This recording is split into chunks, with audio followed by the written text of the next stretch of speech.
優しく語りかける雑談ラジオ、くるみんラジオ H。 疲れたあなたに安らぎのひとときを。皆さんお疲れ様です。みんなに楽しさと癒しを提供して心から元気になってもらいたい音無くるみです。というわけで第7回目となりました雑談ラジオなのですがですがね、ほんとまったりとゆったりと安らげるようなね配信なのでね、ぜひぜひお好きな体勢と言いますか、特にね横になって目をつぶって聞くと安眠にすごく効果があると思います最近はね涼しくなってきてね、寝やすくもなってきましたからね。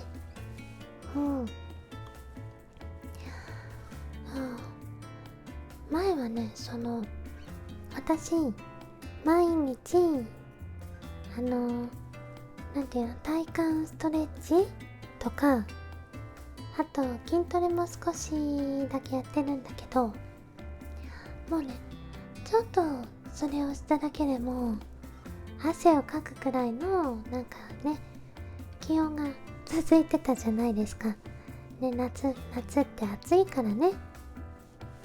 でも最近はほんと冷房なしでも全然涼しいくらいで、それで毎日やってる体幹ストレッチとかしてても、もうほとんど汗かかないくらい涼しくて、もう運動もしやすくてなんかいい気候だなーって最近は思います。台風とかはね怖いですけどね、台風が多い季節なんですけど日本ではもうね、それを抜きにしたらいい感じの気温です。本当に気温はこれくらいがずっとね1年間続けばいいなーなんて思ってしまいますね。というわけでね、というわけで今日はねそんな感じで毎日続けている習慣や趣味、ちょっと噛んだね私毎日続けている習慣や趣味というテーマでお送りしていきたいと思います。それで今回も事前にお便りを募集していました。送っていただいた方ありがとうございます。でね、お便りを紹介させていただきながら雑談をしていく、そんな趣旨のラジオ配信です。ではね、早速最初のお便りを読ませてもらおうかなでね、今公開収録をしているわけですが、その公開収録中にね、そのコメントでぜひぜひこういうことしてるよっていうのをお便りとまではいかないけど、ちょっとコメントしたいみたいな感じでね、したって OK です。むしろ大歓迎です。お待ちしております。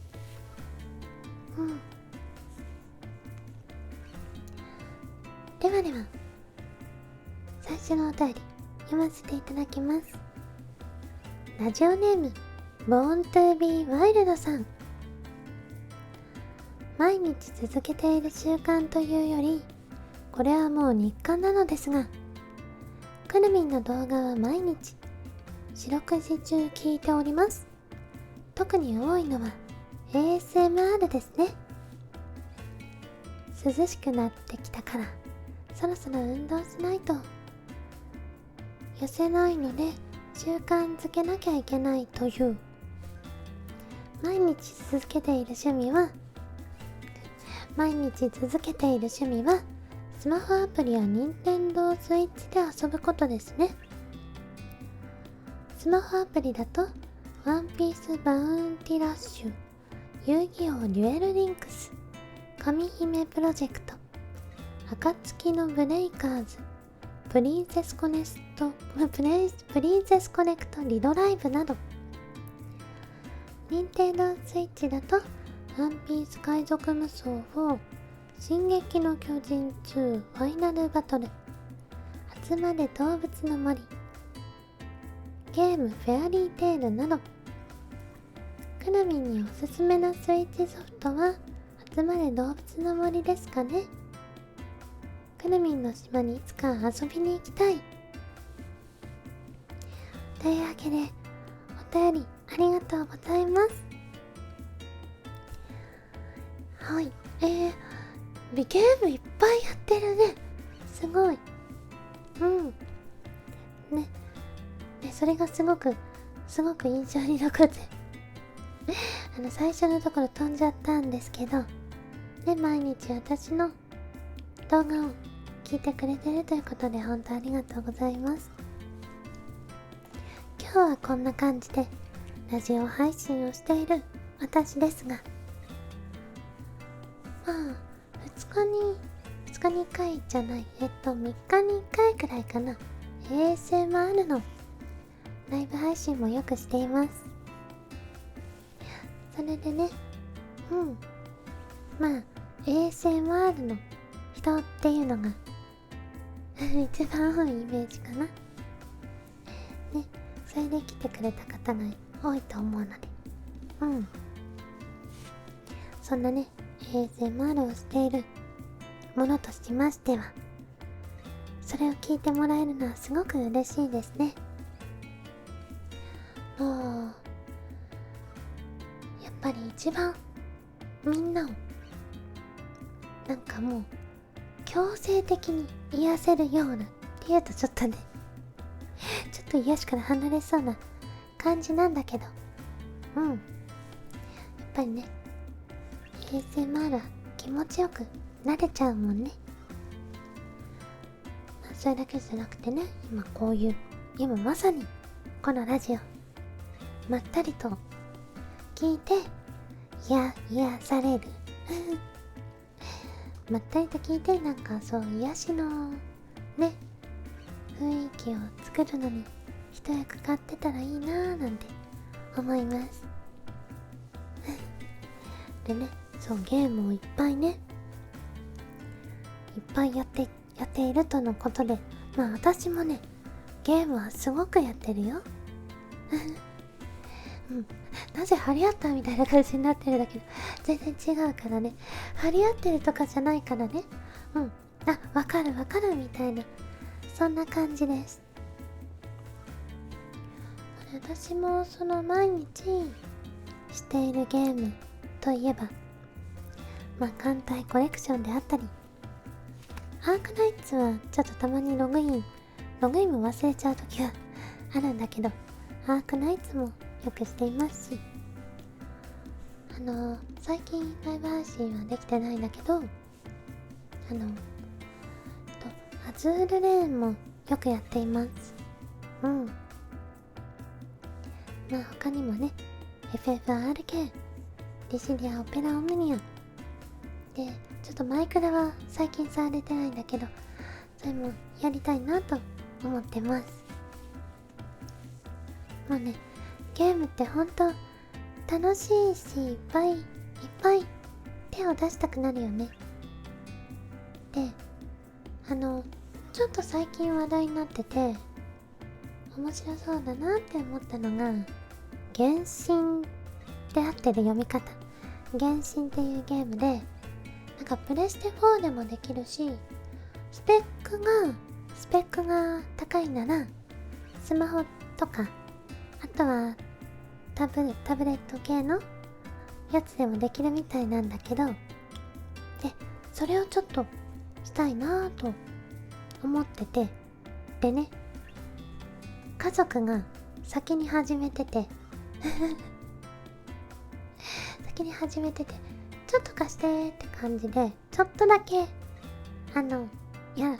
らせてもらったんだけど、面白いね。ちょっとすごい面白い。ずっとやっちゃう。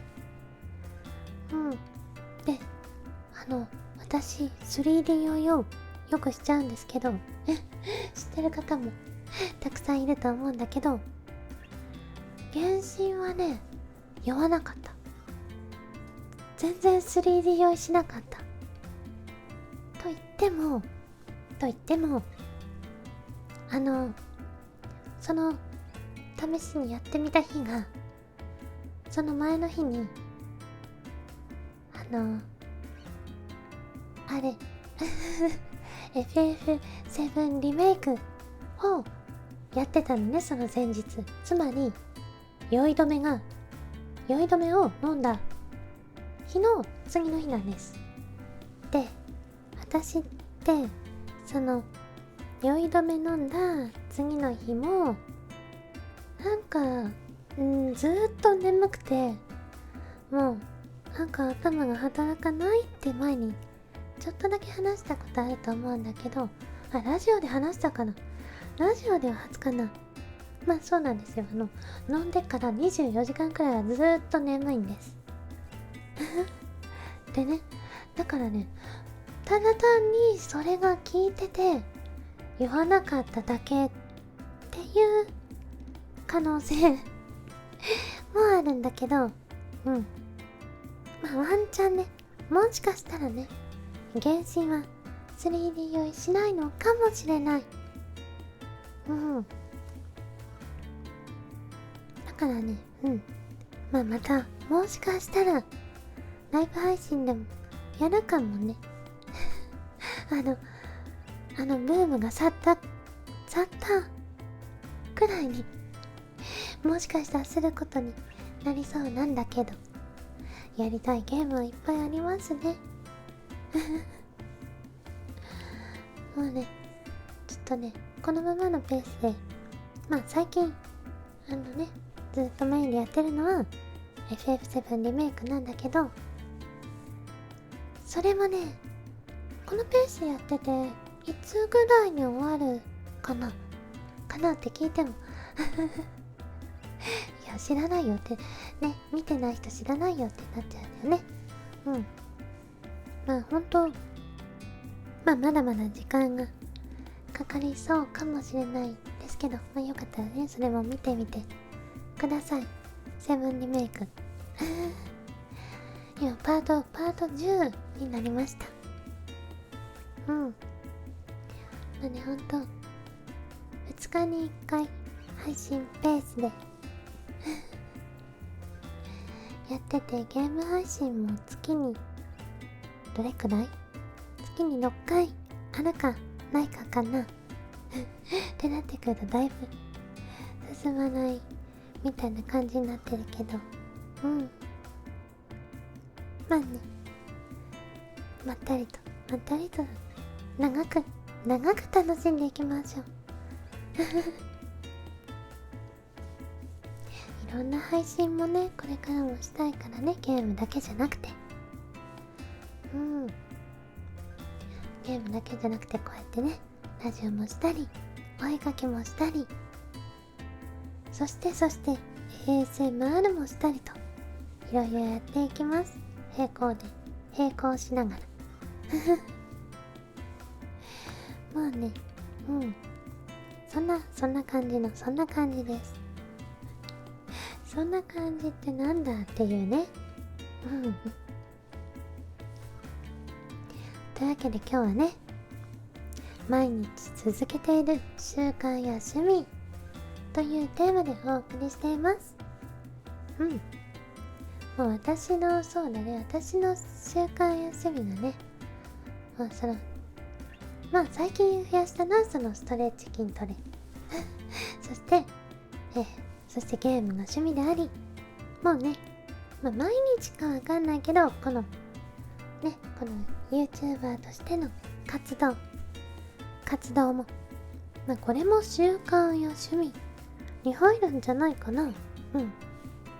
趣味でもあり仕事でもあるみたいな、そんな感じの。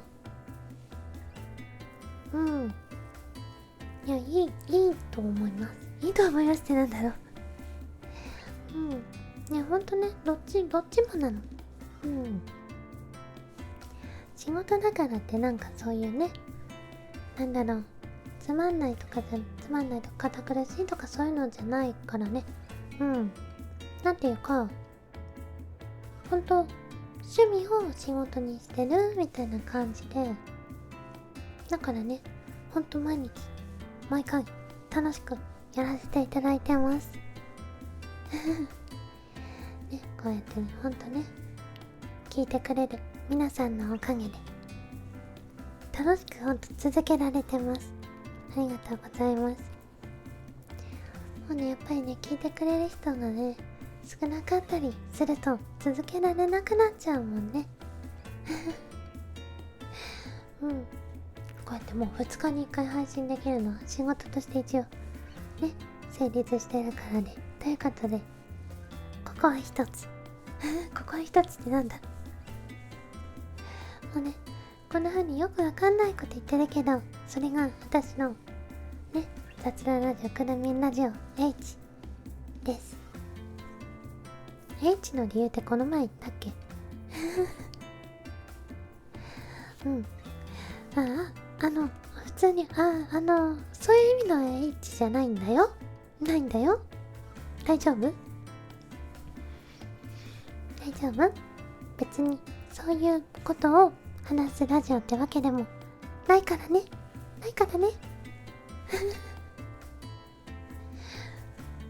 はい、ではね、ちょっとね、はい、もし気になった方はね、質問して、質問を書いてくださいね。この、リアルタイムでもアーカイブでも。そうですね、アーカイブの方で、前々からちょっとお話ししたかったことがあるんですけど、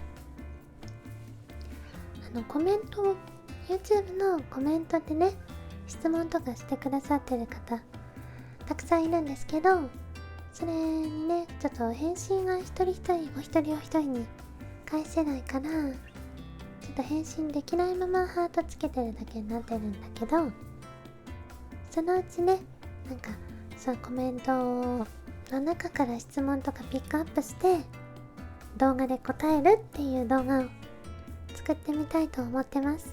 で、この作ってみたいと思ってます動画をいっぱい言ってるんだけど実現してないっていうね。でもね、そういう気持ちがあります。なので気長に待っていただけたら幸いです。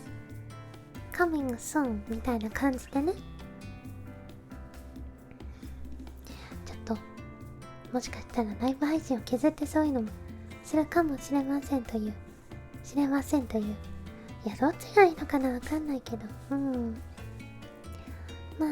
削れる時は削れるけど、どうなんだろうね、わかんないね。そのあたりも様子見ということで、続いてのお便り紹介させていただきたいと思います。強引に持ってったみたいになってる。大丈夫かなはい、では続いてのお便り、ラジオネーム三日月さん。毎日続けている習慣や趣味ということで投稿します。私のそれは読書です。そして自分が過ごすそれぞれの場所で違うジャンルの本を読むようにしています。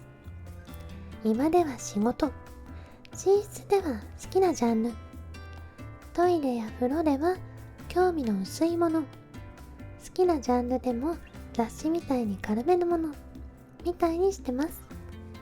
一つのことに没頭するタイプだったのですが、いろんなことに興味を持てるように、一つの本を持ち歩かないようにしよう、苦手の分野の本も読むようにしようとしたら、こんな変な習慣になりました。今はスマホとかで活字が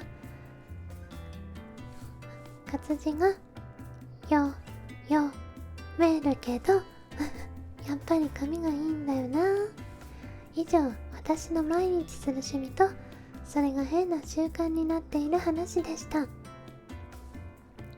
お便りありがとうございます。なんか面白いね、そういう場所によって読む本を変えるっていうジャンルを変えるっていうのすごい面白い。私最近ちょっと本という本らしい本はちょっと読めてないんだけど、最近中国語の本と英語の本と韓国語の本を買ったんですよ。ちょっとロシア語も迷ったんだけど、とりあえず韓国語のあれを覚えようと思って、ハングル文字を。なのでサイズがねすごく小さくて、片手でこうパラパラってできるようなやつで、なんかそれを見てたら読み方くらいは覚えられないかなーって思ってねやってるんだけど、でもねあんまり読めてないんだよね、それもあんまり読めてないの。英語のやつはね結構軽めだから、それは半分くらいは読んだんだけど、英語はねずーっと勉強してきたから、軽く読めるからね、こうだからいいんだけどね、もう新しい言語になるとねちょっとねなんかほんと覚えていかなきゃな。で買ったのは会話をまとめた感じの、なんかそういう実際に使えそうなそんなあれですそんな本です。でね、もう今そういうあれですよ、そういう私が今ねいつも挨拶している言語日本語以外に7つあるんだけど、その7つでもあとまだ2つくらい増えそうな気もするけど、それのね簡単な挨拶を全部言えるようになりたいなっていう目標があります。やっぱりねいろいろこう挨拶したいからね。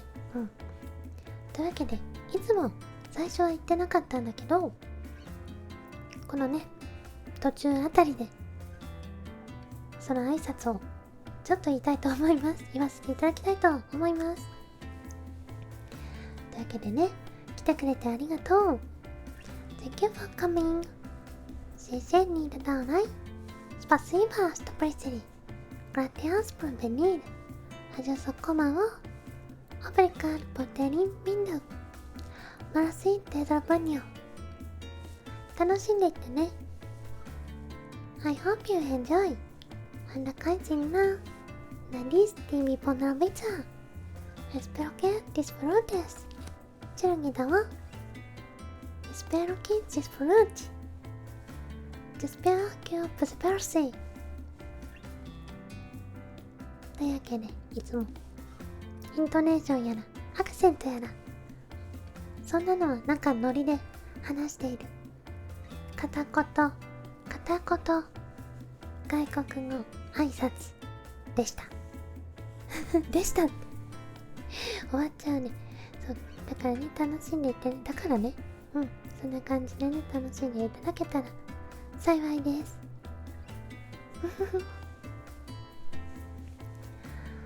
もうねほんとね物覚えとかはやっぱり苦手だからねそういう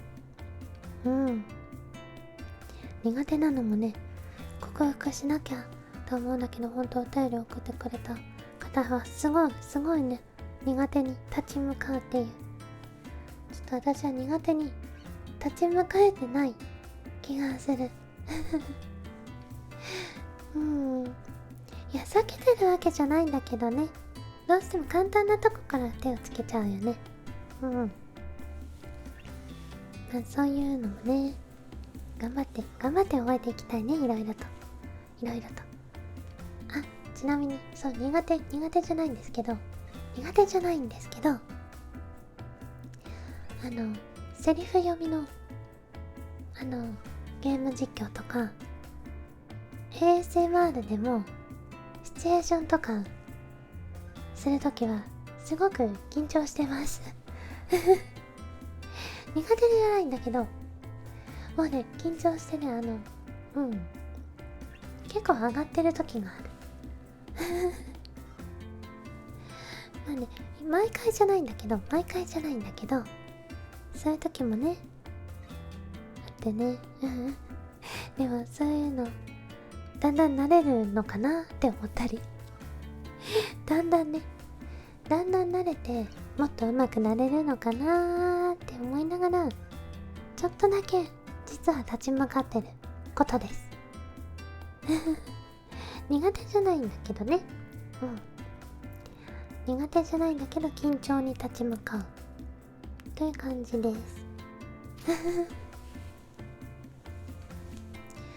ほんと上手くなりたいからね、こうやって話しているラジオのパーソナリティ的なねのも上手くなりたいし、まあ何にせよまずは滑舌なんだけど、ちょっと滑舌がほんとドラクエやったことないんですけど、ドラクエでちょっとだけやったことあるどっちやったことあるんだけど、ちょっとだけスライムをねこう倒すと、スライムっていわゆる一番弱いモンスターなんだけど、経験値もちょっとしか入らないんだよね。でもうそのスライムを倒しているかのように、ちょっとずつ経験が積み上がって、ちょっとずつ滑舌が良くなっているといいなーみたいな、ちょっとずつ良くなっていってるはず1年後にはまたね、ちょっとだけ上手くなっている音無しくるみになっているんじゃないでしょうかでね、1年前とか2年前とかと比べて変わってなかったらそんなもんなんだけど、いや今年の1月入るまでは1年間で10何回っていう、その程度の配信しかしてなかったかないや、動画出してた気がするけど、まあ置いといてでまたなんかそんな話を流す的な感じで次のお便りを紹介しようとしている私、大丈夫か大丈夫なんだろうか。そんなわけでね、滑舌も言語もいろいろ頑張っていきたいですで、ちょっと質問お一ついただけましたのでお答えしたいと思います。8カ国語の中で今一番難しいのはどこの言葉だろう。一番難しい、こういうコンタクトをする上で一番難しいと思うのは韓国語です。読めませんから読めなくて、それが一番難しいです。とりあえず読めるようにね、頑張りたいですね本当に読めなきゃ始まらないっていうか、読めないとやっぱ勉強する時点でもね、ちょっと辛いっていう感じだね。だからまずは読めるように読めるように頑張ります。まあね、規則性を覚えたらほんと規則的に読めるっていう、なんだろう、アルファベットをなんか組み合わせてみたいなイメージかな。子音と母音があって2つ合わさって音になるっていう感じだから、そのうち覚えられると思うんだけどね、頑張っていきたいと思います。では続いてのお便りを紹介させていただきたいと思います。ラジオネーム夏ゆうぞらさん。毎日続けている習慣なら、ちょっと待って、私続けているが言えてないね毎日続けている習慣なら、ご飯を食べる時、何かの動画を見ることです。例えば料理番組、一人暮らしなんですから、番組を見るとなんか一緒に食べてる感じでご飯も美味しくなれます。料理の勉強もなれるし、なかなかいいでしょ。なんかまだ動画話題に戻りましてすいませんね。それでは失礼しました。お便りありがとうございます。もうね、最初ご飯を食べることって一瞬思っちゃってる。ご飯を食べるときに何かの動画を見る、特に料理番組が多いのかなを見てるということで、確かにこれは習慣かもしれないね。人によってはご飯中は何も見ないとか、またはね、ご飯中は英単語を覚える時間に使うとかそういう使い方をしてる人もいると思うし、結構個人差出るんじゃないかな。こういう毎日ご飯を食べてるとき、あなたなら何をしていますかっていう感じで、ほんとみんなは何してるかな。私もね、動画をよく見てる。アニメを見たり、ちょっと料理番組は、料理系の動画はあんまり見ていないんだけど、アニメとか、あとは勉強っていうの、宇宙に関することとか本当に好きだね、宇宙のことって。本当大好きなんです。本当に大好きなんです、宇宙のこともう本当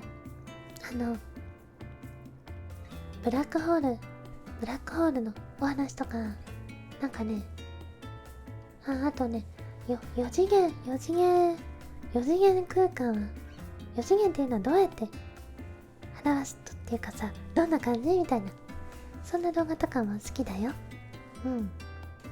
時空っていうのかな。時空だ時空だってなんだろうって感じだけど、そう、なんか特に時空系にロマンを感じますね。時間が光の速度に近づくと時間の進みが遅くなるとか、そういうのにすごくロマンを感じるっていう。で、最近思った疑問が、速度ってこの世にあるのって相対速度だよねっていうので、じゃあ相対速度なら光の速さに近く進んでる方と、でも止まってる人から見たら、止まってる人もその光の速さに近い人で進む人からこう離れてくよねって、なんで時間にズレが起きるのっていう、そういうことに疑問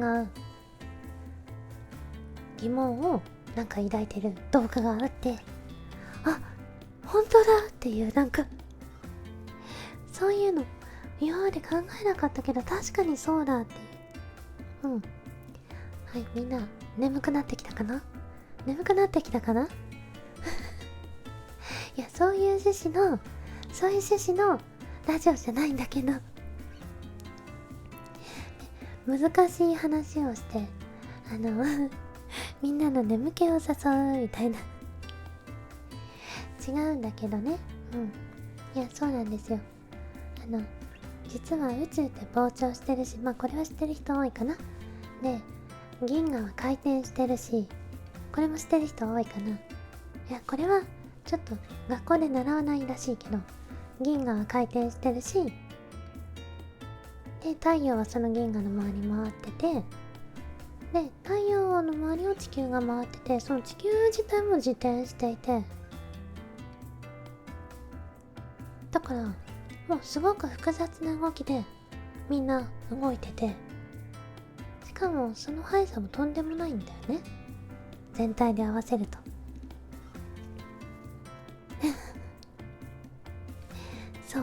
そう考えた時に、だからみんな本当は動いてる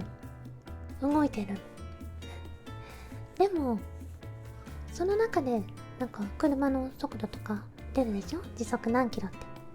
あれは地面と車の相対速度なの。地面をゼロとした時の車の速さだから、必ず基準があっての速度になるの。だから相対速度っていうやつです。はい、難しい話眠くなってきた？大丈夫？退屈になっちゃうね。まあそんなわけでね、ちょっとでも宇宙とかそういう時空系に興味を持っていただけたらなと思います。そういう配信だった？これ違うよね。違うよね。まあたまにこんなことも発揮する、そう理系女子の本領発揮でございます。本当にね、こういうなんていうの、理系のことについて語ろう配信とか雑談枠とかで撮ったら、ほんと永遠とやってる自信があるもんそうでね、さっきの勉強言語の勉強もしてるっていうの話もしたんだけど、またやってみたい配信というか動画かわかんないけど、本をね紹介するっていうか、私がこれ読んでみてめっちゃ面白いって思ったやつを紹介する動画がいいかなとかやってみたいって思うし、あとはなんかね、英語のクイズを出したいね。英語ならね、中国語でも何でもいいんだけど、本に書いてあることを私がこう発音して、でも英語が一番いいかな。英語発音して、さあこれはどんな意味でしょうってクイズ形式でやる感じの英語の授業的な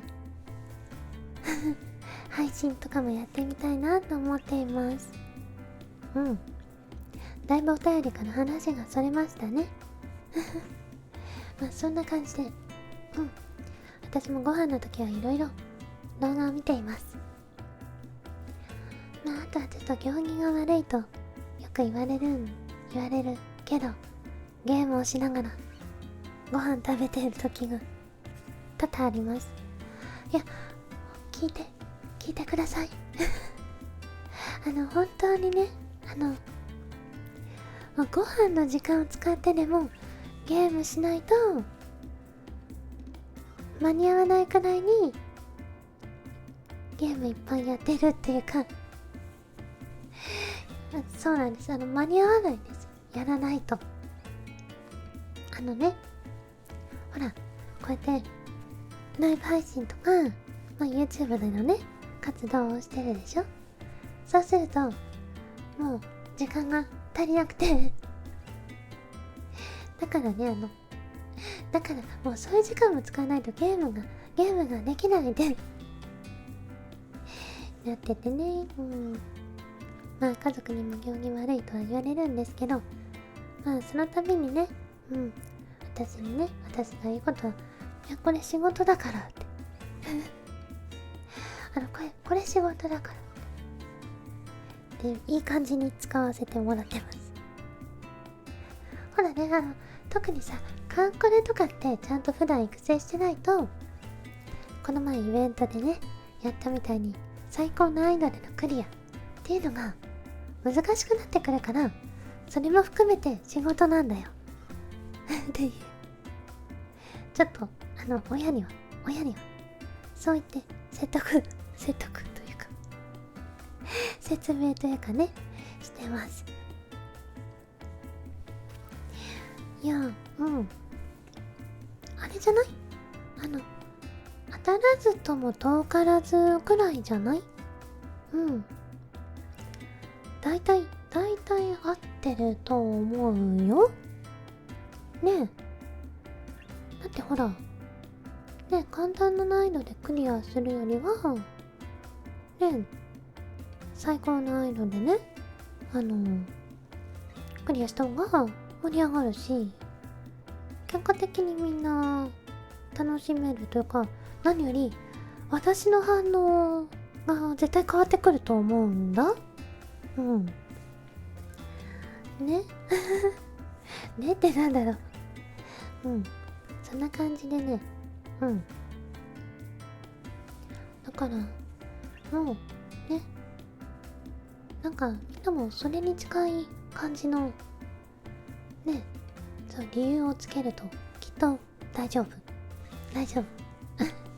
最近ほら、もうみんなね、こういうなんていうのかな、サブカル的なことでね、なんていうの、副業っていうのかなとかね、お小遣い稼いだりとかできる時代だから、そういうこと時代は変わったんです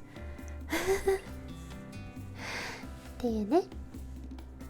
はい、時代が変わったところで違う、今変わったんじゃなくて、次のお便りを紹介させていただきたいと思います。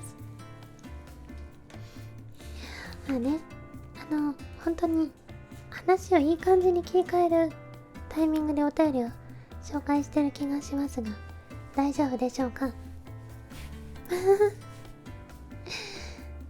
い、またいたね、楽しみながら聞いてください。マジ続いてのお便りは、ラジオネーム嫁は大和型戦艦17番艦さん。毎日してる趣味はゲーム、艦隊コレクションですね。イベントの最高難易度でクリアすると達成が半端ないです。ラスダーはいつもドキドキするし、癖になってしまうね。くるみんもオールコーでクリアしたことからこの気持ちがわかるはず。だけでお便りありがとうございます。まさにそのカンコレの話をちょっとした後に、っていうかこの流れ、いや考えてたんでしょって言われそうなんだけど、忘れてましたというか、いや全然考えてなくて、たまたまです。本当に大体いつもアドリブです。はい、私があらかじめ用意している台本っていうのはね、オープニングトークからちょっとテーマにつなげる感じのところと、あとね、締めの挨拶みたいな、そんなことしか書いてないですほんとそんなことしか書いてないです、台本は。基本的にアドリブです。というわけでね、そう、本当に気持ちわかります。カンコレの最高難易度って本当に難しいんですよ。難しいって言っても本当プレイヤースキルというよりはお祈りの力です本当運ゲーをひたすら祈る感じなんだけど、もうね、あれ本当にもう達成感がやばいってね、本当にやばくて、もう叫ぶし、なんかもう意味不明にありがとうございますって意味不明に感謝しちゃうっていうねくらいなんで、私ね、それをね、配信外で収録して動画に出したんだけど、その時ね、プレミア公開っていう機能を使って、でリスナーさんと一緒に見るっていうのをやったんだけど、ね、よかったらねその動画見てみてください。カンコレの今一番新しい動画になります。ちょっとね、カンコレはねあの時にいっぱいしたのでしばらくお休みで、だから次のイベント始まるまでお休みになると思います。よかったら見てみてね。私の面白いリアクションが聞けます。見れますというか聞けましたね。声のみのあれだから、よかったら見てみてね。ほんとね、毎日やってるってことでね、ほんとカンコレは毎日やってるのの積み重ねがでかいからね、課金ではどうしようもないっていうか、課金をした上で頑張らなくちゃいけない感じっていうと、ちょっとまだやったことない人はじゃあやらないってなっちゃうと思うんだけど、それはあくまで最高難易度に挑戦する場合の話なんで大丈夫です。最高難易度を簡単にね、簡単じゃないけど割と比較的楽にクリアしたい人は全部毎日コツコツ頑張らないといけない、そんな感じのゲームです。実際ね、キャラクターを手に入れるっていう意味ではもう全然そんな頑張らなくても手に入るような感じのゲームなので、もう可愛い女の子たちをめでたい方はもう簡単にめでれますはい。だいたいそんな感じのゲームだよね。カンコレやってる方々、提督の方々ね、そんなゲームだよね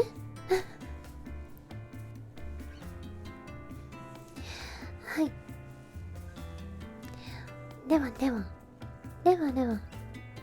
続いてのお便りを普通にでは紹介させていただきたいと思います。ちょっと今回はそんなに言い訳っぽくならなかったでしょ。言い訳っぽくて話しそらしみたいにならなかったでしょ。なんだろう、今日はそういう日なのかな、そういうテーマなのかな。あれおかしいな、今日のテーマ何だったっけ。そう、今日のテーマは毎日続けている習慣や趣味です。というわけで続いてのお便りはラジオネーム田中さん。今回のお題の毎日続けている習慣や趣味ということですが、毎日続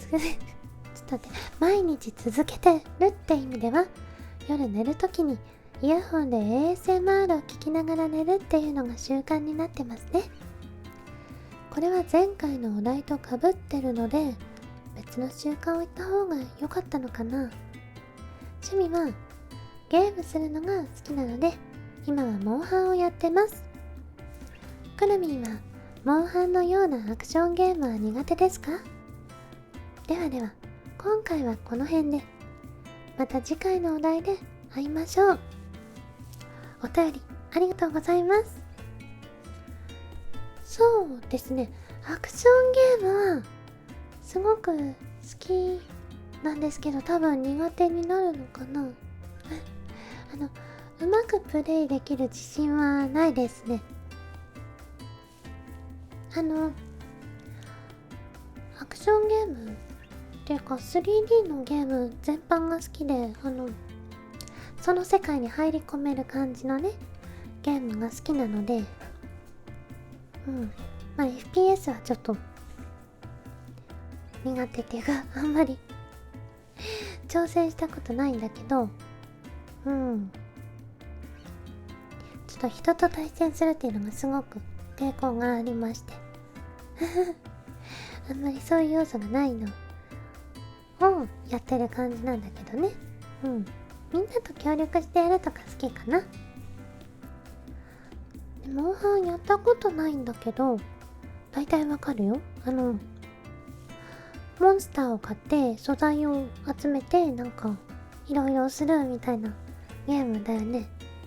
素材集めで、なんだっけ、モンハンの一番新しいのか忘れたけど、一番じゃないかな、もうFF15 と同じぐらいのあたりに出てたやつがオープンワールドだったかなんだか、なんかそういうの聞いたんだけど、オープンワールドゲームがね結構好きです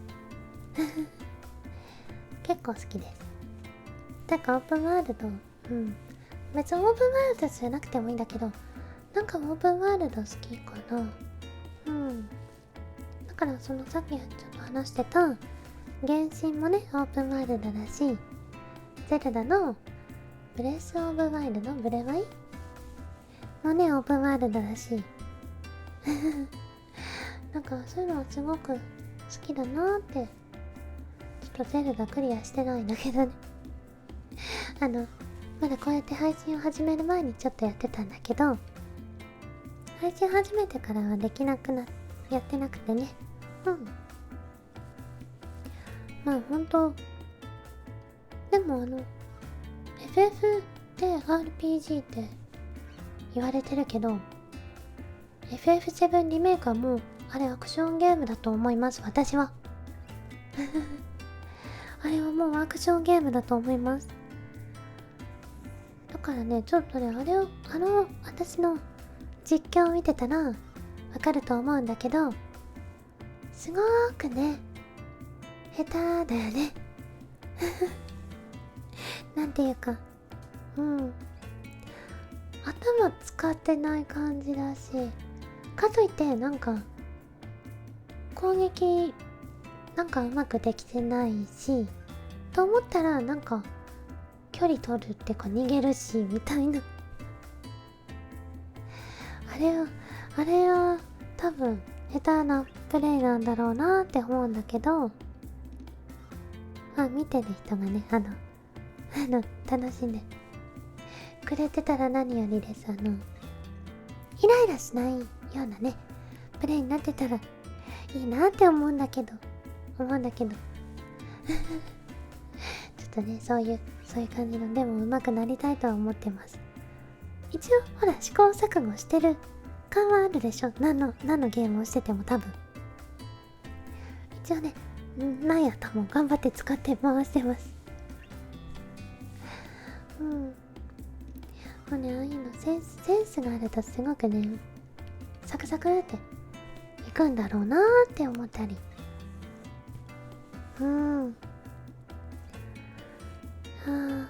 あとね、やっぱりね ASMR を聞いてるということで寝る前の習慣としまして、やっぱりね、私のリスナーさんは ASMR を好きな方がまた多いのかなって思います。まあ何よりね、私が ASMR 好きだからね。もうね、類は友を呼ぶと言いますか。私もね ASMR よく聞いてます。毎日じゃないんだけど、昨日も ASMR を聞いて眠りました眠りました。でね、イヤホンをしたままになるじゃないですか、 ASMR 聞きながら寝ると。でね、寝返りとかを打ってる間にイヤホン壊れちゃったらどうしようとか、なんか耳がこう圧迫されて耳大丈夫かなって心配になったりするんだけど、とりあえずね、そういうことがあるからイヤホン壊れた時のために予備を買いましたいつか壊れるだろうなって思って、だからねこうイヤホンで聞いてる方もね気をつけてねなるべくなんか ASMR 聞きながらこう気持ちよくなって、気持ちいいけどもう眠い、もうダメだって時にパッてイヤホン外してね、解放された状態で寝るのが一番安全だろうなとは思うんです。でもこれってすごく難しいよね。私も難しいそんなのできないって感じでほとんどできてないんだけど、たまにそうやって寝てますいやほんとね、そのまま寝ちゃってるんだよね本当に。まあ最近は無事に寝れるようになってよかったです。ちょっと前までは本当全然寝れなかったから、こう ASMR を聞いててもちょっと不眠症になってた時がまあちょっとだけどねあったから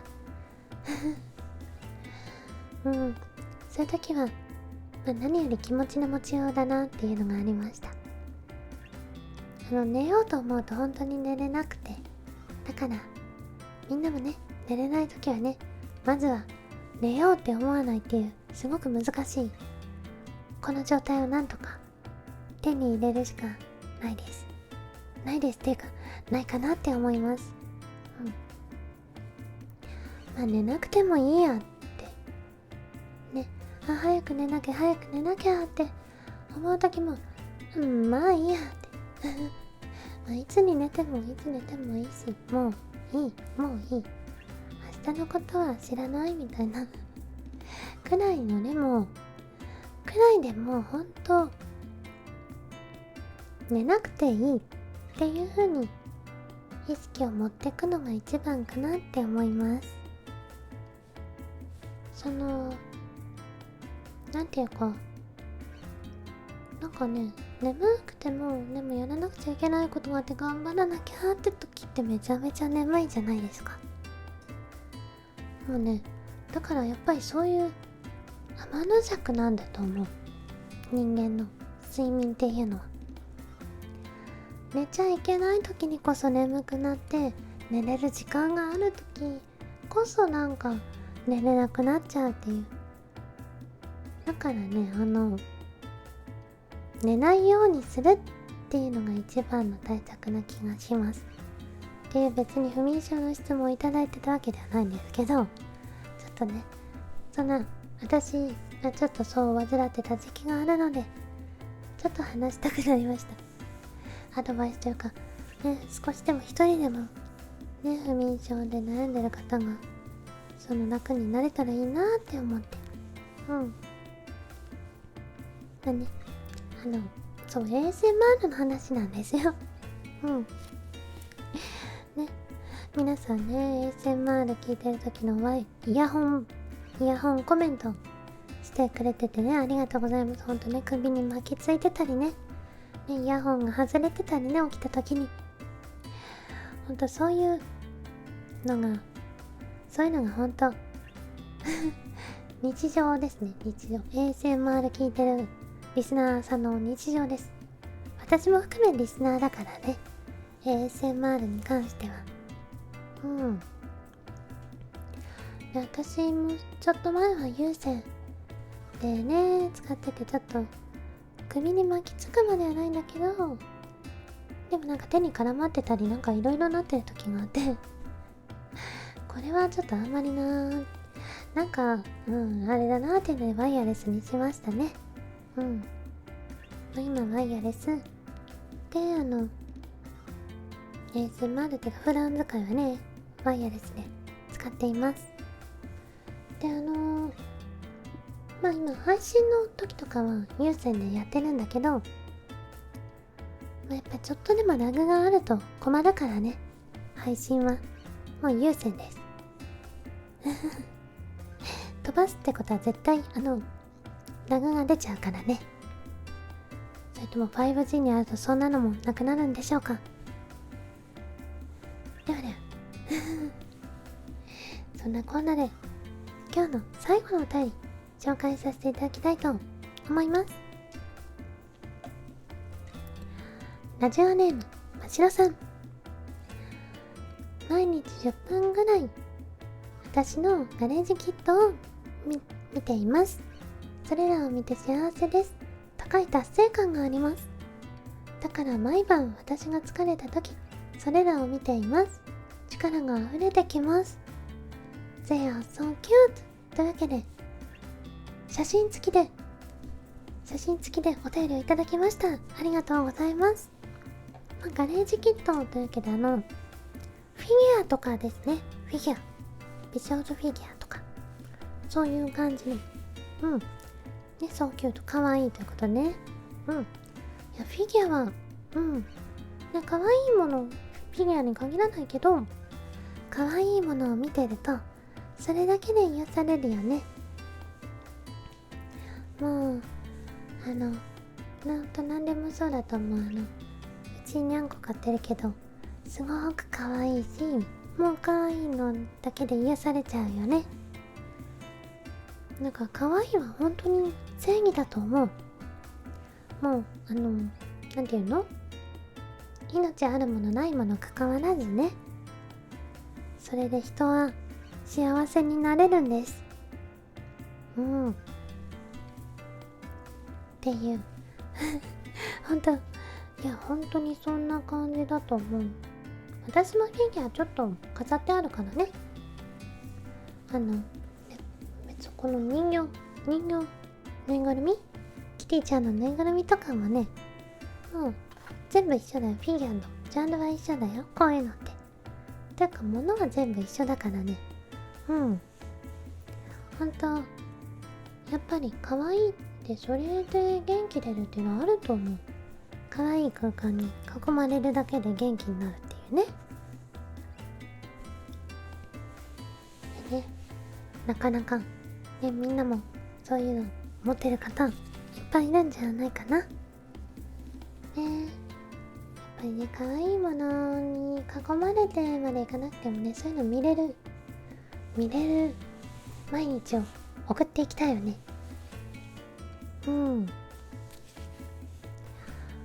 ね、粘土ロイドとかもあるよ飾ってあるよ。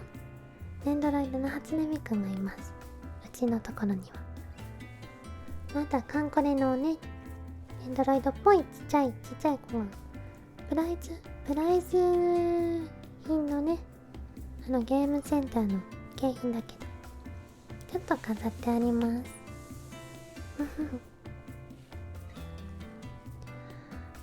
だけでね、ほんとみんなが毎日元気になれるものが何かあるといいな。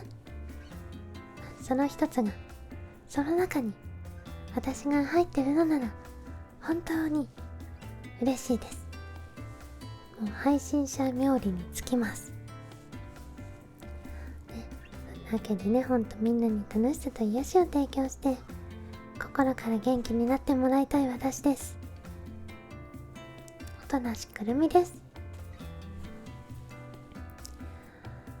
はい、そんなわけでね、毎日続けている習慣や趣味というのでお送りしてきました。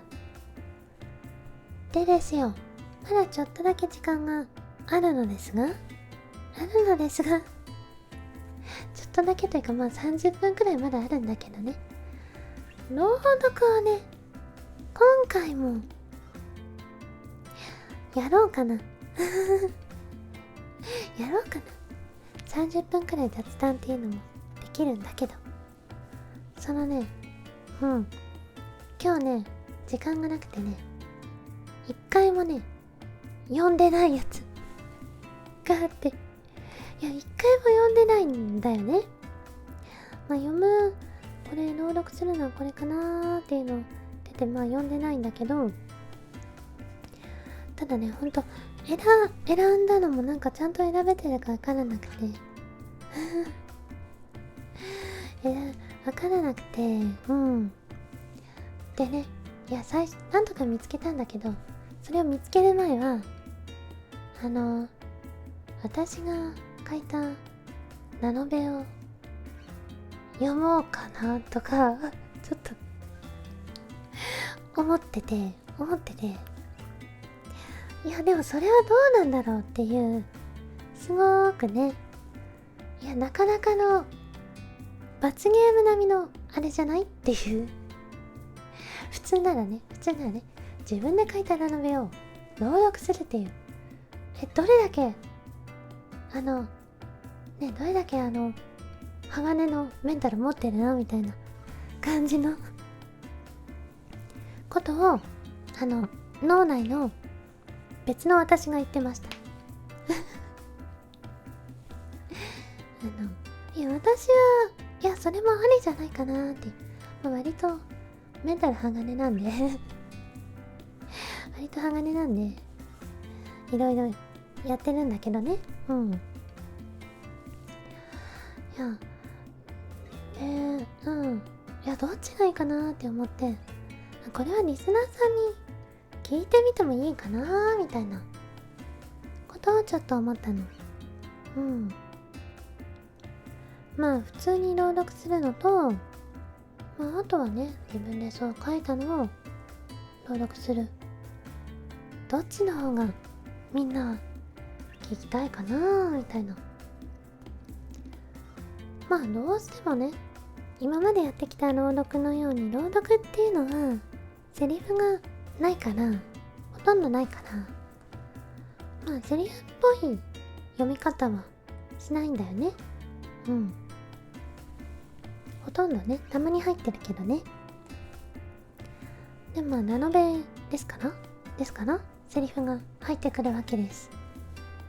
でそのセリフ読みのあるやつは癒しにつながるのかってこの一応何でしたっけ、優しく語りかける雑談ラジオというわけでね、それが優しく語りかけるのジャンルに入ってるのかっていうね、っていうのをちょっと思いました。ちょっとお試しでやってみるちなみに自分で書いたと言いましても、戦場のエレクトロガールの二次創作ラノベですが、オリジナルキャラクターあり、そして登場人物の性格もいろいろ変わってます性格はちょっと変わってるけど近いかなくらいのちょっとした改変で、ストーリーに関しては完全なオリジナルになっています。だからね著作権的には問題ないかなと問題ないかなと思います。二次創作ってそういうの暗黙の了解みたいなところあるからね。しかもこのラジオの1コーナーでやる分にはね大丈夫でしょう。さあみんな私の文章力がね披露されますよ披露されますよ。そうねちょっとそれっぽい BGM はないのでないなちょっとそうねないねちょっと BGM は用意してないんだけどなしでもいいかなそ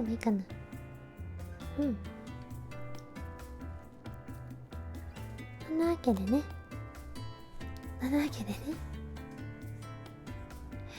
やってみたいと思います。もしちょっと今日は読めてないっていうのがやっぱちょっとね朗読の方読めてないっていうのがなかなかあれなんでね、ちょっと不安材料なので、自分で書いたやつならちょっと読めるかなっていうのもあったりね。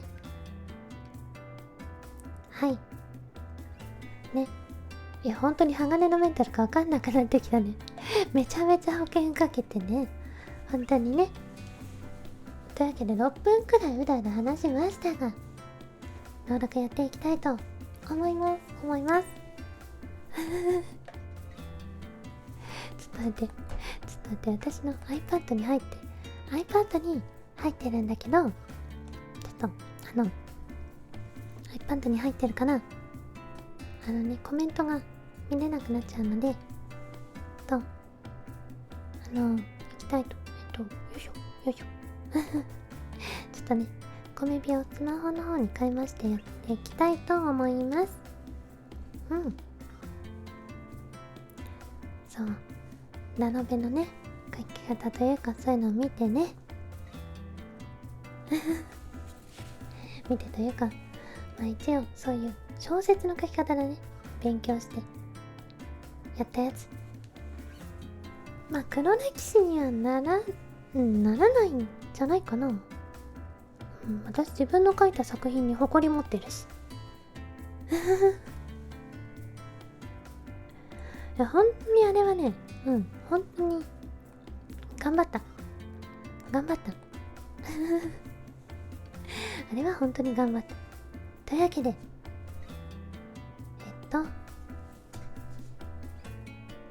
はい、これはそうね、どこまで読むかあれなんだけど、まあちょっとキリのいいところで時間見ながらやっていきたいと思いますではね、少々お待ちをと言いますか少々お待ちを。ドキドキしてきた。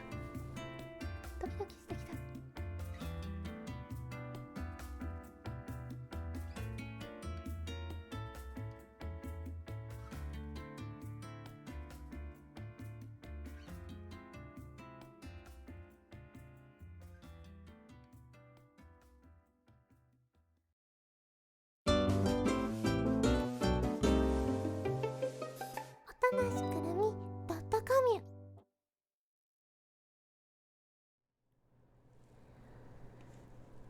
というわけで登録のコーナーでございます。いつもは BGM がありますが、今日は BGM なしで私の声だけというのでやっていきたいと思います。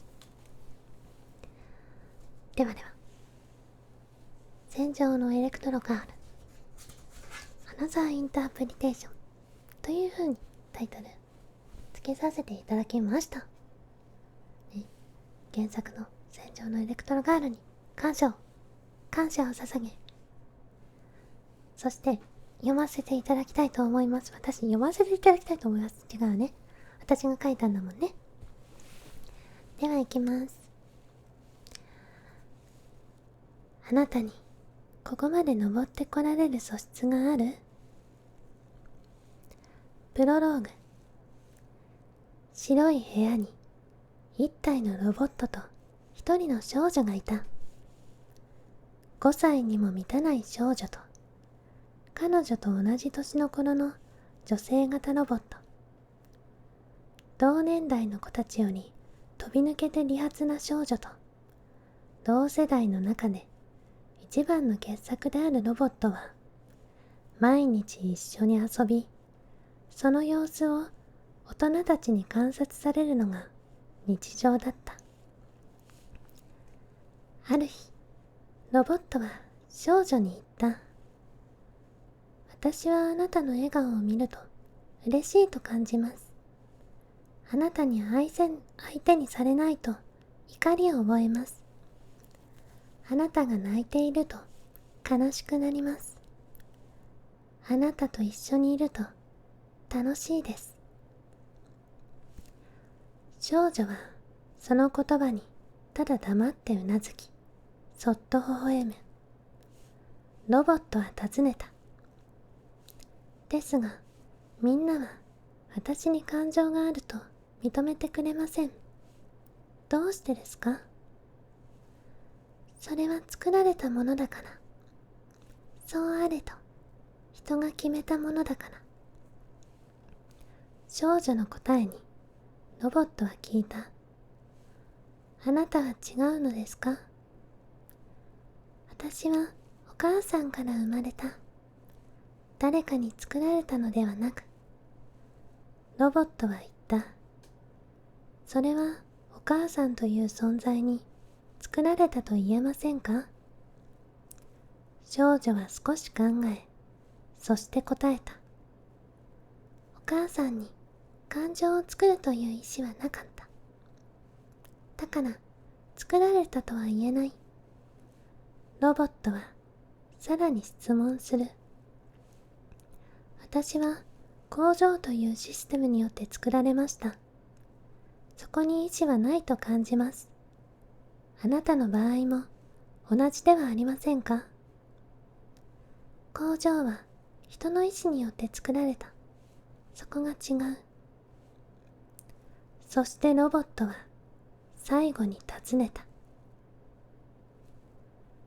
あなたがお母さんから生まれるという仕組み、人間が人間を生むという仕組み、生物が生物を生み出すという仕組み、それが誰にも作られたものではないと証明できますか？少女は答えられなかった。そして少女は思った。感情とは一体何なのだろうかと。喜び、怒り、悲しみ、楽しさ、それらは定義だ。実体のない感覚を一位に限定するために、人と共有するために作られた言葉だ。それなら、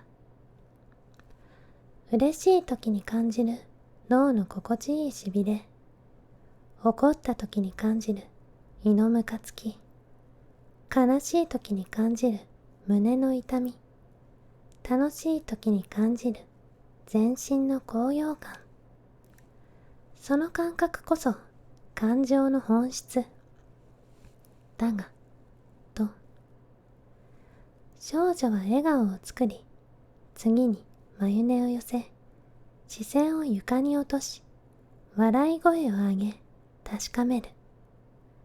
表情を変えるだけでも先の感覚が生まれたことを。人の脳は楽しいから笑ったのか、笑ったから楽しいのかを判別できない。少女は一つのことに気づく。感情とは呼吸や消化のように体に備わった機能なのではないかと。本能として、あるいは反射として、生存戦略的に有利だから存在するのではないかと。乳児の生理的微笑がエンジェルスマイルと呼ばれるように、目は口ほどにものを言うという言葉があるように、それはつまりただのシステムということであり、結論、人工だろうが自然だろうが、喜怒哀楽を表現できる時点で感情は存在する。少女はロボットの問いにようやく答えた。証明はできないけど、そもそもする必要なんてなかった。そして少女は初めてそのロボットに尋ねた。あなたは笑ったとき、楽しいと感じる？ロボットは声を上げて笑った。そして、笑うのって楽しいのですね。その反応に、笑顔に、少女の口からも笑いがこぼれる。少女はロボットに手を差し出し、笑顔で言った。私と友達になってくれる？それは少女がロボットを自分と同じ命あるものと認めた証。人ではない。だが確かに心宿る生命体であると。人の思いから生まれた人の形をした人の心を持つ機械。後にアンドロイドと呼ばれることになるロボットは少女の手を取り涙を流し答えた。ありがとうございます。私たちは友達です。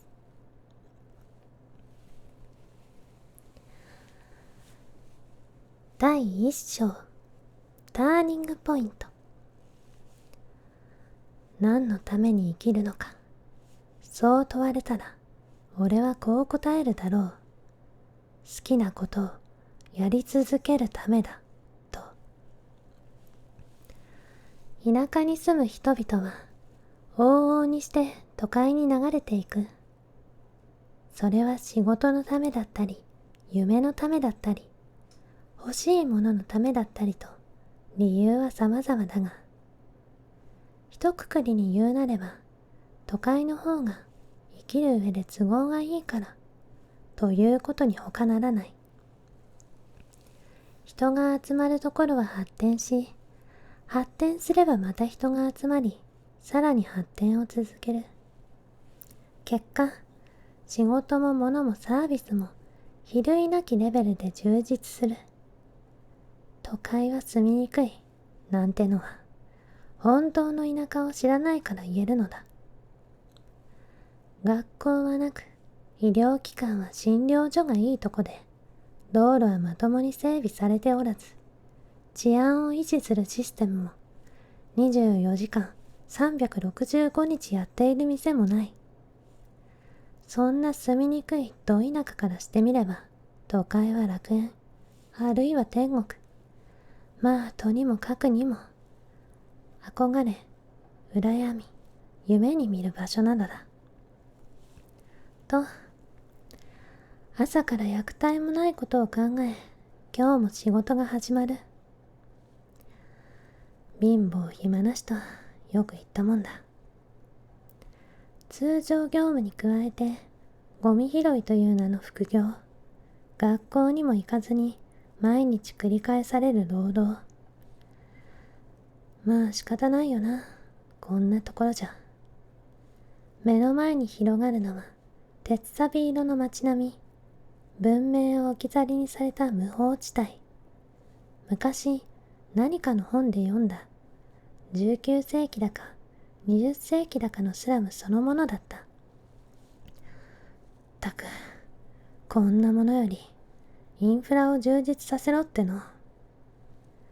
そう一人愚痴り、片手で扱えるほどに小さい、直方体の電子機器をもてあそぶ。まあ使うけど、携帯端末、アード。大昔、携帯電話と呼ばれていた小型端末の発展系。娯楽は言うに及ばず、生活に必要な様々な作業が行える万能機器である。そんな便利な道具が、旧型はほぼ無償、新型でも格安で国内どこででも入手可能なのだが、当然その分の国家予算が大幅に、まあ今気にしても仕方ない。お、新作上がってるな。いつも通りの簡単操作で動画を選択。読み込みまでのわずかな時間で最高画質に設定。サムズアップのマークをタッチし、そして全画面表示。直後、ホログラフィックパネルに鮮やかな姿が映し出された。はい、皆さんこんにちは。シャラだよ。今回やるのはこちら。ゆるふわツインテールの女の子がとびっきりの笑顔で挨拶を決め、今回行う企画の紹介を始める。まさに可愛さの具現化とでも言うべきか。楽しそうに笑う顔も、うまくいかなくて膨れた方も、失敗して泣きそうになる顔も、どの表情もこの上なく可愛い。モデルもしているだけあって、容姿は当然完璧。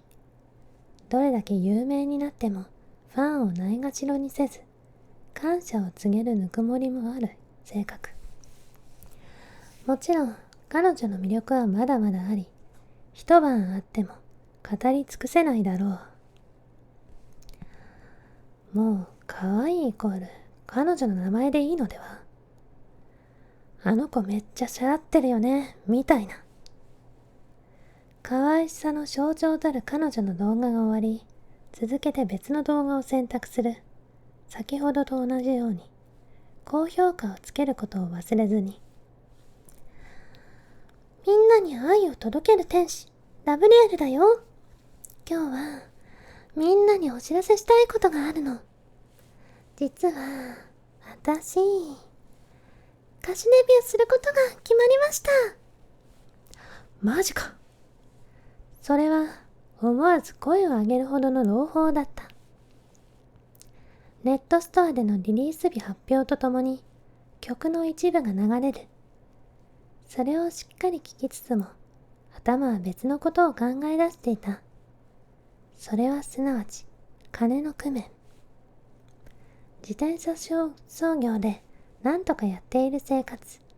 余分な金などないが、まだ肌寒い早朝、社会の底辺生活で精神的にも冷え切った心を告知一つで急速に温めてくれた。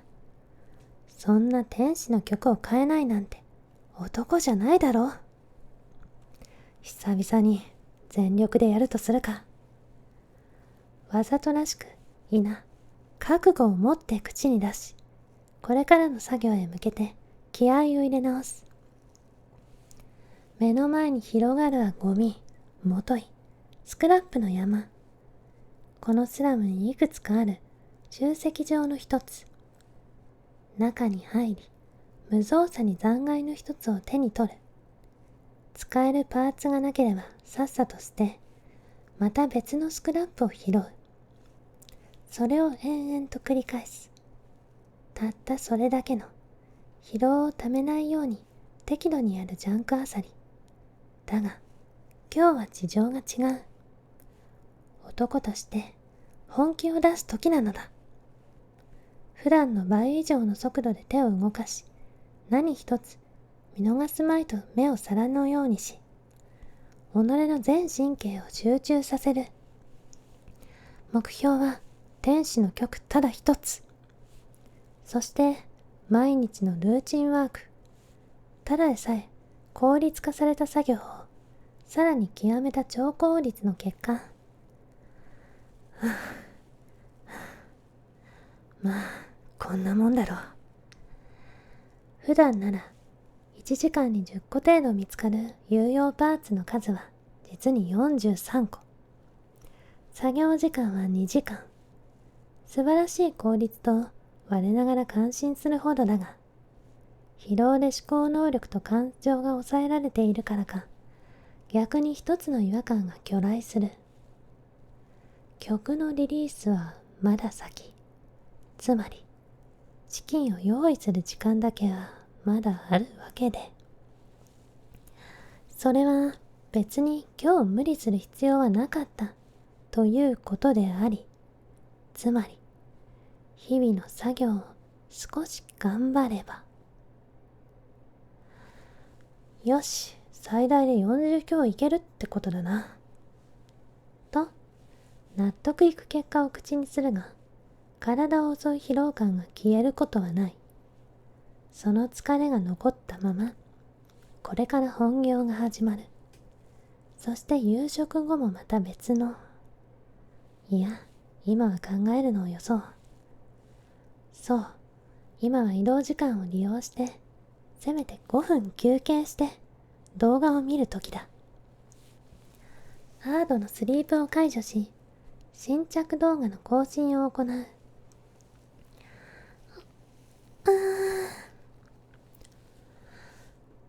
はて、近くで女の声が聞こえた気がしたが、動画はまだ再生されていない。疲労のあまり、幻聴でも聞こえたか。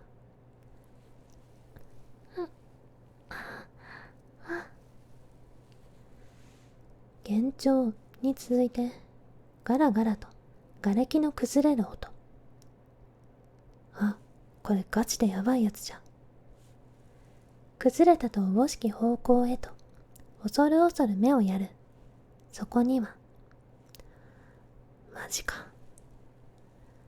オーケー、冷静に考えよう。女の声がして、その後瓦礫、つまりスクラップの山が崩れて、その隙間に何やら人間の手らしきものがあるのが見える。しかも今動いた。ピクって。朝っぱらから勘弁してくれ。いくらスラムでも、そうそうお目にかかれるものではないし、関わりたくなどない。生き埋めなんて、だが見てしまったものは仕方ない。今ならまだ助けられるかもしれないのだ。どんな状態かはわからないが、きついのは本当に勘弁。と心の底から願う。スクラップを一つ一つ慎重にどかしていく。あらわになる姿は、黒色の服に身を包んだ女の子。見たところ、自分と同年代くらいのようだ。こんな時に思うのもなんだが、かなりの美少女。いや、包み隠さず言えば超好み。それこそ、ネットアイドルと同レベルの。どうやら、目立った外傷はなさそうだな。服がところどころ破れているが、体には傷一つついていない。ひとまず安心してよさそうだが、一体、この子に何があったのか。おい、あんた、大丈夫か？大声で呼びかける。女の子は、まだうめき声を漏らすだけで、目を覚まさない。おい、目を開けろ。確か、こういう時は、揺らしたりしない方がいいはずだが、呼ぶだけでいいのか。と、その時、女の子のまぶたがわずかに震え出し、そして、ゆっくりと開いた目が、日の光を反射した。よし、なんとか無事か。痛みとかあるか？あなたは。女の子は金色の瞳でぼーっとこちらを見つめ、ゆっくり口を開き問いかけてきた。俺か？俺はゼロね。その言葉に一瞬意識がどこかへ持っていかれた。え？黒髪に根性の瞳、身体データもすべて一致。あ、私はネオ。ああ、そうか。ネオね。ってそうじゃない。なんで俺の名前を知ってるんだ？つか、データってなんだ？ネオと名乗る女の子は、ゆっくりと体を起こし、柔らかな微笑みで答える。わからないわ。でも、あなたのことは知ってる。逃げろ。と、本能が叫んだ。ウォルター、やばいやつに絡まれた。ちょっと遅れる。これ以上ない速度で通話アプリを開き、仕事に遅れる旨を伝えた。ゴミ集積場から仕事場へつながる100にも上る逃走ルートが脳内を駆け巡る。ちょっと、やばいやつって何よ。理由もなく俺を知ってるって公言する人間がやばくないわけないだろ。つうか元気だな。よし、礼はいらん。じゃあな。ちょっと待って。勢いに任せて逃げ切ろうと一気に立ち上がる。が、服の袖をつかまれ、強引に引き戻され、そしてバランスを崩し、尻餅をつかされた。何しやがる。てか、力強いな。とにかく、困らせたいわけじゃなくて、助けてくれてありがとうございます。はいはい。ネオはペコリと頭を下げているが、早くこの場から逃れたいことに変わりはない。見た目とは裏腹の怪力女。さて、どうするか。で、お願いがあって。助けてもらってお願いとは、ずいぶんずうずうしいやつだな。だが、それでこの場を収められるなら、聞いてやらないこともない。なんだ、言ってみろ。私を、コロシアムに出して。また思考に、わずかな空白が生まれる。そして次に思ったのは、端的に言えば、こいつは何を言っているんだ、だ。ああ、アーキテクト志望。だったら専門外だ。他のやつを当たれ。いや、そうじゃなくて、私が出るの。確かな違和感。それはお前が戦うってことか？ええ、そうよ。決定的な認識齟齬。コロシアムはアンドロイドしか出られない。OK？だから私は出られるでしょ？それは厳然たる事実を示す。お前、アンドロイドだったのか？え、気づいてなかったの？いや、だが。マジ？うん。この衝撃をどう言葉で言い表せばいいのだろうか。アンドロイドの存在、それ自体は珍しくもなんともない。彼女たちがこの世に誕生して100年。むしろ姿を見かけないことの方がありえない。事実、シャラやラブイエールもまたアンドロイドである。だが人間と見間違えるほどのアンドロイド、そんなのは前代未聞だ。仕事場で、スラムの街で、そして動画サイトをはじめとした様々な媒体で、これまであまたのアンドロイドたちを見てきた。その経験ゆえに、どれだけ人間に近かろうとも、必ず見分けられるという自負があった。確かに、ネオの格好は人間にしては少し奇抜なもので、胸元は大きく露出、義足っぽい左足に髪飾りはまるで歯車。だが、それだけだ。見た目だけで人間かアンドロイドかを断じるのは愚かに等しい。判断材料は体の動き、すなわち仕草。そして何より表情。そこに人間との差異がある。不気味の谷からは程遠い自然さ。だが人間とは違う機械的な動作。それらが絶妙なバランスで混然と融和する。それはもはや短所ではなく、アンドロイドならではの魅力へと昇華された。そして何より可愛い。人間とは違い、作り物だからこその完璧な美。デフォルメタイプは二次元をリアルに顕現させたがごとく、リアルタイプは三次元を理想に落とし込んだに等しく、そんな夢を叶えた存在、つまりアンドロイドこそ究極であり思考、男子として生を受けた自分が生きている意味。大丈夫？無言のまま思考がそれ始めたゼロを心配そうな顔で覗き込むネオ。その彼女の表情、そして彼女がアンドロイドという新事実に、今度は意識を失いそうになる。が、もっと見ていたいという欲求が勝ち踏みとどまる。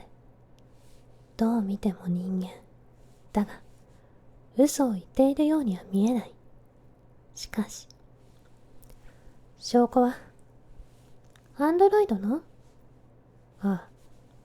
マスター登録するとか？確かにそれなら、ってお前はいいのか？マスター登録ってことは、あれだぞ。うん。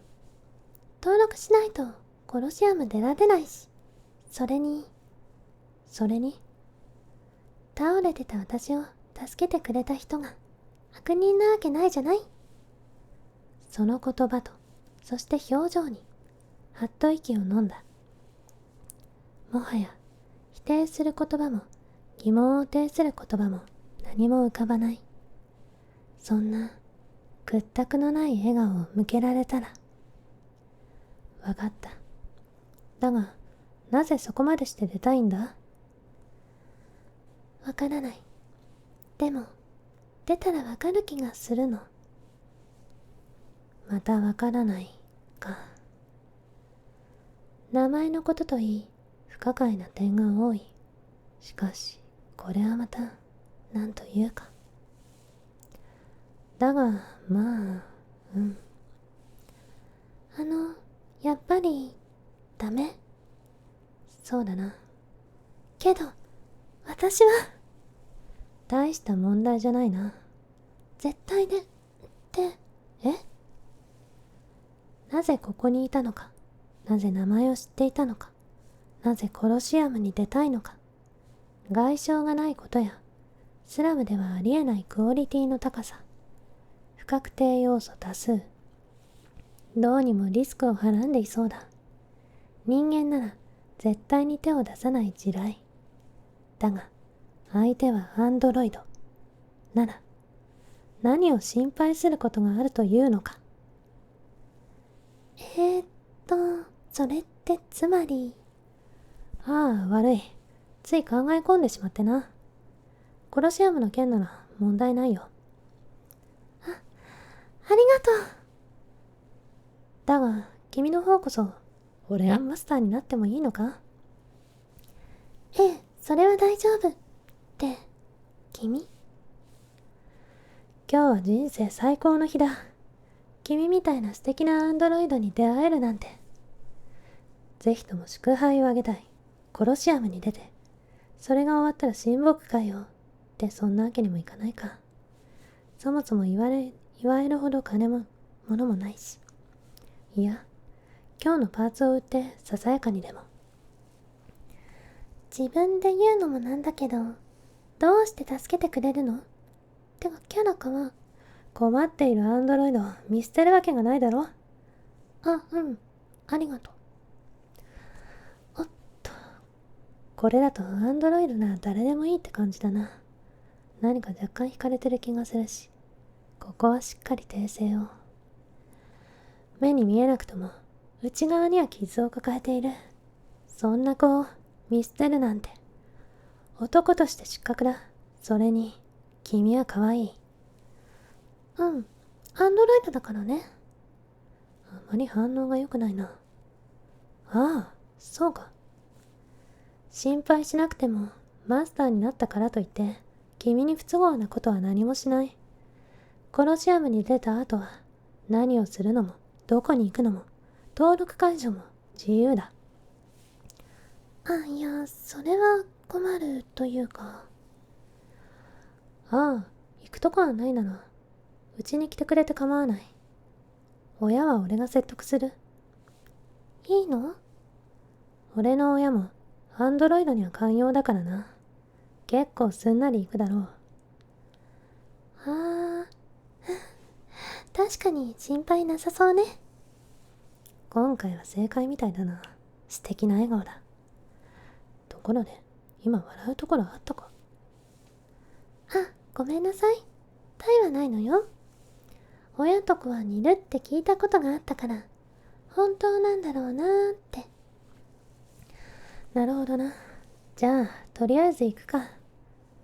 飛び入り参加は運が良くないとできないし、登録だけでもしておきたい。そうなのね。ゼロにお任せするわ。レオより先に立ち上がり、服についた砂ぼこりを払い、さっと手を差し出す。足元は瓦礫の山、歩きにくいことこの上ない。大丈夫よ。が、レオは手を取ることなく立ち上がり、アンドロイドだもん。これくらい余裕よ。ふらつくことなくスタスタと歩いていく。さあ、早く行きましょう。完璧な身体制御に完全な容姿。これだからアンドロイドは最高だ。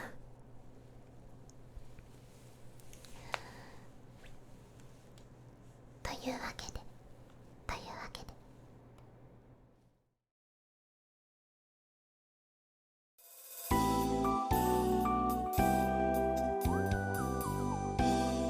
音なしくるみ.com。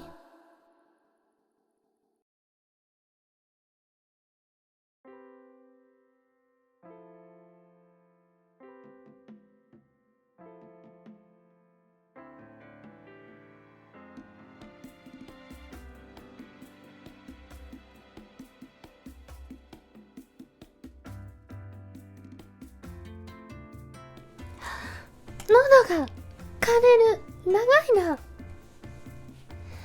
はい、というわけでちょっと素が出ましたね、今素でしたね。ちょっとね、もう喉が持たないというか、ちょっと喉が途中でもうカレカレで、全然もう声がちょっと途中何回かね、もう声がバグってたんだけど、いかがでしたでしょうか。はい、これがね、今のが私の書いたラメのですね、戦場のエレクトロガールアナザーインタープリテーションのプロローグと第1章の入りというか最初のところです。少年ゼロとアンドロイドの少女ネオの出会いでございます。はいどうだったかなね、ちょっとそんなというわけで SF なのです私らしいでしょ、リケジョらしいでしょ、 SF です。もう SF 好きなんでSF なのです。なんでこれちょっとどこにも公開はしてないので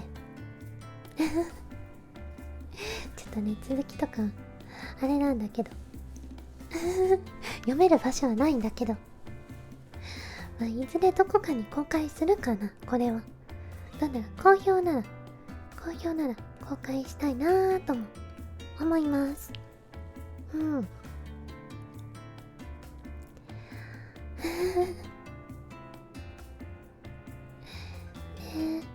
そう結構ね本格的だと思いますしっかりしてたでしょ、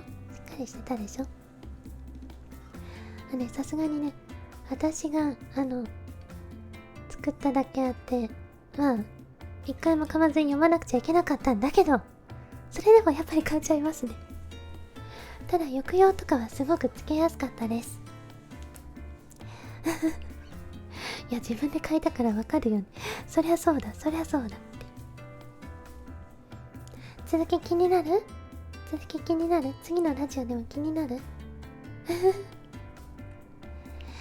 じゃあね、次の、そうですね、雑談ラジオの時にこれ続きでシリーズ化していく感じにしようかな。でもそうね、読み上げたところまでは公開するシステムとかいいかもしれないね。今日読んだところまでを公開してシリーズで何年くらいかかるのでしょうか。いや、そんな長くないと思うよ。全部で4章あります。4章ありまして、今は1章の最初なんだけど、ページ数にすると453ページありまして、今読んだところは20ページです。まあラジオ22回分ぐらいで終わるかなということはですよ、まあだいたいどれくらいかな、わかんない計算できなかった。そんなのでね、やっていきたいと思います。連続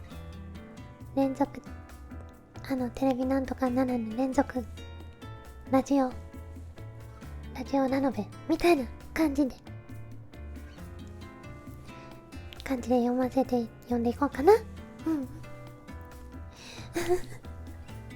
とりあえず朗読になってたら大丈夫だよね。本来のセリフもあれね、抑えめになんていうの、アークナイツの時よりは抑えめに朗読よりになるべく読みますという感じでね、ゲーム知らなくても全然楽しめるように書いてありますので、本当に大丈夫です。これだけで全てわかるというか、本当他のなんか知識いらずにほんとこれだけで楽しめるように一応気をつけて書いたものなので、科学的知識もいらないです。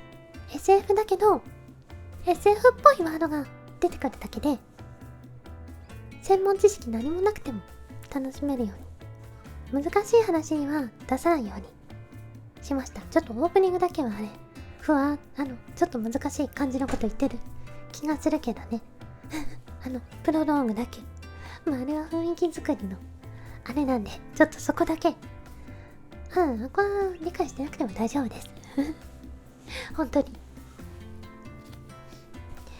というわけでね、ちょっと長くなっちゃったねちょっと朗読の尺を考え朗読の尺もね、ちょっとなるほど、これくらい時間がかかるんだなって感じで時間もやっていきたいと思いますいやー、なかなかに楽しかったです、読んでて。途中全然恥ずかしいとかなくなってましたね。ほんと最初だけだった最初だけちょっと大丈夫って読み始めたら全然いけましたね。鋼メンタルでしょ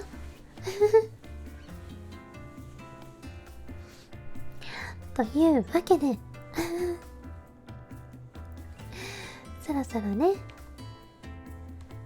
あれです、締めの挨拶とかにね入らせていただきたいと思います。まあ今日は毎日続けている習慣や趣味というテーマでね、皆さんの毎日していることとか、最近やってるそういうね、勉強とかゲームとか動画とか、なんかいろんなね過ごし方を知れて、そして結構私もね共感できるところがいっぱいあって、すごく楽しかったですなんかほんと私も同じようなことしてるなみたいな、違うのはストレッチくらいかみたいな、いやわかんない、してる人もいっぱいいると思う。そんなわけでね、そう、最近は涼しくなってきたということでね、過ごしやすい日が続いてますね。そして次回のテーマはこちら。秋といえばやっぱり〇〇の秋というテーマでお便りを募集します。他にもね、まあそう、〇〇の秋です。スポーツの秋とかあるよね。食欲の秋とか、あとはなんだろうな、紅葉の秋なんか風景を楽しむ秋、でもあと恋愛の秋とか失恋かなこれはとかいろいろあるよね。そんなわけでね皆さんの秋といえばこんな秋というのをぜひぜひ教えてくださいませ。またね、それに関する質問とかでもいいですし、全く関係ない質問でも大丈夫です。その他セリフリクやお悩み相談などもお待ちしておりますね。いっぱい送ってね。お便りの宛先は Twitter のダイレクトメール DM か E メール KURUMIN あれこれどういう順番だっけKURUMINRADIOH @gmail.com KURUMIRADIOHくるみんラジオ H @gmail.com までお待ちしております。たくさんのお便りね、お待ちしておりますそうくるみんラジオ H @gmail.com です。まあね、Twitter の DM が一番送りやすいかなね。お任せします。でね、次回はね、ASMR ラジオをやろうかなと思っています。ぜひぜひお楽しみにね。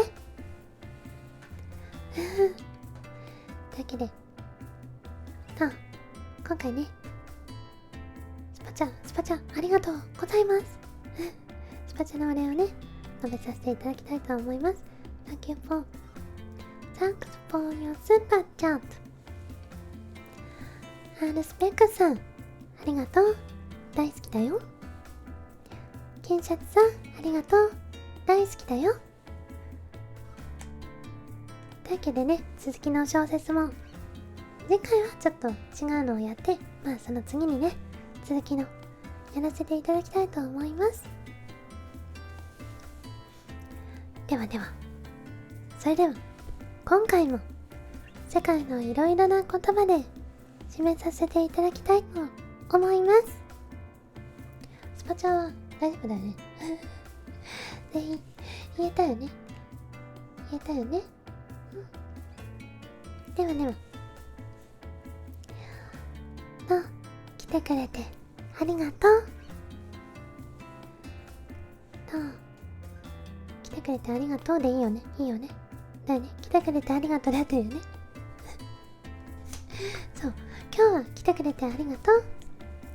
Thank you for coming today. 変換者に今天のない。Спасибо, что пришли сегодня. Gracias por venir hoy. 오늘은 와줘서 고마워. Obrigado por terem vindo hoje. Merci de bon venue aujourd'hui. リトルブニューでした。間違えた。Merci de bon venue aujourd'hui. だけでね。それでは、おやすみなさい。いい夢を。Good night, sweet dreams. Hamon. Spokojnej nocy, słodkich snów. Buenas noches, dulces sueños.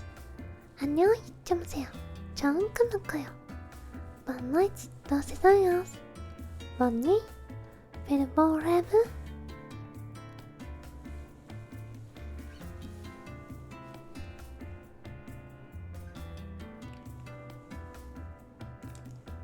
今日も来てくれたあなたが大好きです。Love you. Spasiba Я любил тебя. Ты канtas. Nama Chahyo. Hello much. Je t'adore.